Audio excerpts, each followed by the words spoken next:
যতই গরম পড়ুক আর যাই পড়ুক, গৃহিণীদের কাজ তো করতেই হয়।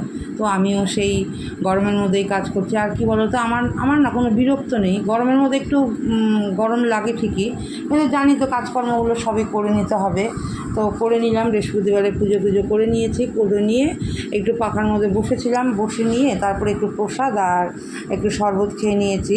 এইখানে যা একটুখানি বিশ্রাম করে নিলাম, কারণ সকাল থেকে এক নাগাড়ে কাজ করতে করতে অনেকটাই অস্থির হয়ে গেছি গরমের মধ্যে।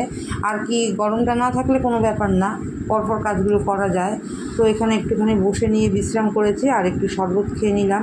এগুলো করে নিয়ে তারপরে চলে গেলাম রান্নার দিকে, রান্নাটাও করতে হবে। আর এই গরমের মধ্যে বিশেষ কিছু করিনি, হালকা ফুলকাই করেছি, একটু আলু পটল ভাজা করেছি আর একটা মাছ করেছি, কাতলা মাছ। এই দিয়ে তো খাওয়া দাওয়া করে নিলাম। সন্ধেবেলা আবার দেখো যথারীতি সন্ধে পুজো দিয়েছি, একটু পাঁচালি করে নিয়েছি আর বৃহস্পতিবার পায়ে একটু আলতা পরে নিয়েছি। তাহলে চলো বন্ধুরা, ভিডিওটা এখানে শেষ করে দিচ্ছি। ভালো লাগলে সাবস্ক্রাইব করে দিও।